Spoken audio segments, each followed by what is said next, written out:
pamilya namin po. Pasalamat po kami sa Panginoon, gawa po nung buo pa po ang pamilya namin. Sa kabila ng sinapit, sa lupang ito pa rin muling bubuo ng tahanan ng pamilya.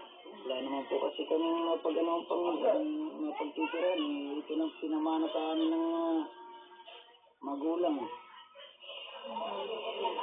Pero sa gabi na matutulog kayo, hindi kayo kinakabahan? Kinakabahan din po, nandiyan na lang po, pakiramdaman na lang po pag medyo malakas na ang ulan.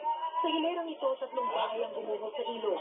Pati ang dike sa tapat nila, gumuhos sa lakas ng agos ng tubig. Buong bahay naman ni M.K. Kagawa Joshua Tingalang sa Sitio Sala Mabuluhan ang tinangay sa ilog. Kasabay ng 2 iba pa, pati ang backhoe tumaob sa lakas na ragasan ng tubig. 10 minutes out, umapaw na. Tapos wala pong 5 minutes. Bumagasa na po yung tubig. Tinampas po yung bahay po namin. Hindi dahan-dahan na po siyang bumagsak. Kahit sa gitna ng dilubyo, nagawa pa nilang mag-rescue ng mga kapitbahay. Tulong-tulong na lang po kami kasi nag-request po kami sa munisipyo. Hindi naman po sila makaresponde. Gawa po na isarang dito sa baba. Linya lang po kami ng lubid, ma'am. Para po yung mga bata, maitawid sana namin. Sila naman ang nakakatanggap ng mga donasyong kahoy at yero para unti-unting mabuo ang nawalang bahay. Bayanihan din na magkakapit-bahay ang nagsalba sa maraming naipit sa nagpapataong baha sa Mabini Street ng Barangay Hulo. Kahapon, marami ang nasa bubungan na lang, kaya nanawagan ng rescue sa social media. Yan pa sa kapag po kasi po naiwan po yung makina ko sa akong pamangin. Grabe po ang kalaki ng buhos ng tubig. Talaga po rumaragasan ang tubig dito po sa kalsada. 4 ang mga barangay na lumubog sa baha kahapon. Bagamat humupa na ang baha, sangkatutak na putik ang kinailangan linisin gamit ang payloader. Dahil din sa pagbaha kahapon, kung kaya kailangan din maglinis ng putik ang mga taga-Barangay Rizal ngayon.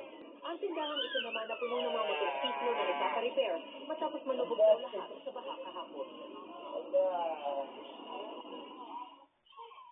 Vicky, naghatid na rin ng tulong ang GMA Kapuso Foundation, mga food packs ang ipinagkaloob nila sa 84 na pamilya sa Barangay Bagong Bayan at Barangay Hulo dito sa Pililla, Rizal. Mga food packs, tubig at lugaw with egg naman ay pinamahagi nila sa 300 pamilya sa Baras, Rizal. Samantala, Vicky, nananawagan naman ng tulong, partikular na ng mga donasyong mga materyales para sa mga tahanan nilang nasira at natangay ang mga residente dito sa Pililla, Rizal. At yan ang pinaksariwang balita mula rito sa Pililla, Rizal. Balik sa inyo, Vicky.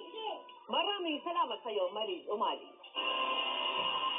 Pinabulaanan ng pulisya ang aligasyon ng abogado ng Kingdom of Jesus Christ na hinuhukay umano ang basement ng isang gusali sa KOJC compound.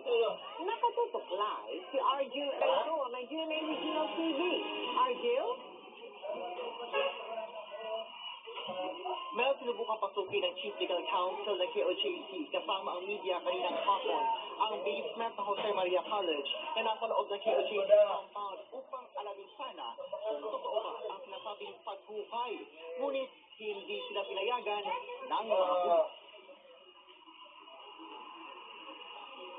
Ipinakita ng Kingdom of Jesus Christ ang pagbago na isinagawa umanong paghukay sa basement ng isang gusali sa loob ng KOJC compound sa Davao City. Ipinadala daw ito kay Attorney Israelito Tordo, abogado ng grupo ng isang hindi niya pinangalanan. Nasa 8 metro na umano ang hukay sa basement ng Jose Maria College, kaya nalalagay na raw sa panganin ang gusali. Pinabulaanan